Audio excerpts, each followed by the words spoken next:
आज का भारत बदल रहा है, खासकर जैन जी की सोच से पहले से बिल्कुल अलग है। यह पीढ़ी सिर्फ नारों से प्रभावित नहीं होती, बल्कि सवाल पूछती है। उसे रोजगार चाहिए, अच्छी शिक्षा चाहिए, महंगाई से राहत चाहिए और ऐसी सरकार चाहिए जो हर फैसले का असर आम आदमी की जिंदगी में दिखाए। इसलिए आज देश के एक बड़े हिस्से में एक सवाल भी चर्चा का विषय है। अगर 2029 में कांग्रेस की सरकार बनती है तो वह कैसी होगी? क्या पेट्रोल और डीजल को जीएसटी के दायरे में लाने की कोशिश होगी? क्या लाखों खाली सरकारी पदों पर भर्ती शुरू होगी? क्या मजदूरों और मध्यम वर्ग के लिए नई नीतियां आएंगी? क्या युवाओं के लिए रोजगार और किसानों के लिए राहत सबसे बड़ी प्राथमिकता बनेगी? आज की इस वीडियो में हम किसी पार्टी का प्रचार नहीं, बल्कि एक कल्पनात्मक राजनीतिक विश्लेषण करने जा रहे हैं। हम समझने की कोशिश करेंगे कि अगर 2029 में कांग्रेस के नेतृत्व में सरकार बनती है तो उसकी संभावित कैबिनेट कैसी हो सकती है और पहले 100 दिनों में कौन कौन से बड़े फैसले लिए जा सकते हैं। तो आइए कल्पना करते हैं 2029 में देश का सपना कैसा दिख सकता है। कल्पना कीजिए, साल 2029 है, लोकसभा चुनाव के नतीजे आ चुके हैं और राहुल गांधी प्रधानमंत्री पद की शपथ ले चुके हैं। अब पूरे देश की नज़र उनके मंत्रिमंडल पर है।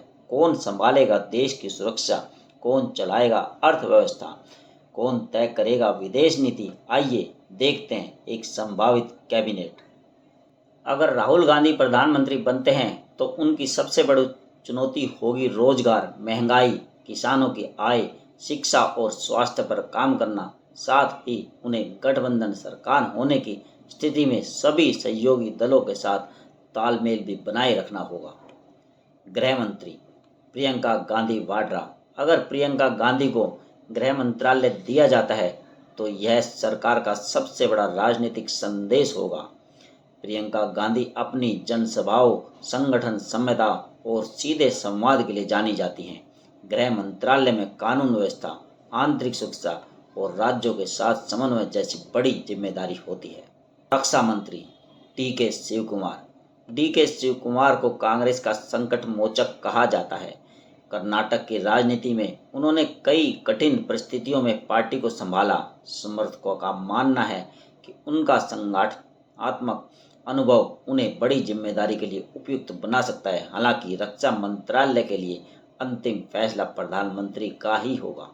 मंत्री सी वेणुगोपाल को कांग्रेस के सबसे भरोसे संगठनात्मक नेताओं में से गिना जाता है। यदि सरकार उन्हें वित्त मंत्रालय जैसी जिम्मेदारी देती है तो उनके सामने आर्थिक विकास, रोजगार, टैक्स नीति और निवेश बढ़ाने जैसी बड़ी चुनौतियां होंगी। विदेश मंत्री विदेश नीति की बात हो तो ससुर शशि थरूर का नाम ना आए ऐसा कम होता है। संयुक्त राष्ट्र में काम करने का अनुभव और अंतर्राष्ट्रीय मामलों की समझ उन्हें इस मंत्रालय के लिए अक्सर चर्चित नाम बनाती है। शिक्षा मंत्री नीति निर्माण और संसदीय अनुभव के कारण वे शिक्षा सुधार, रिसर्च और उच्च शिक्षा पर ध्यान देने वाले नेता के रूप में देखे जा सकते हैं।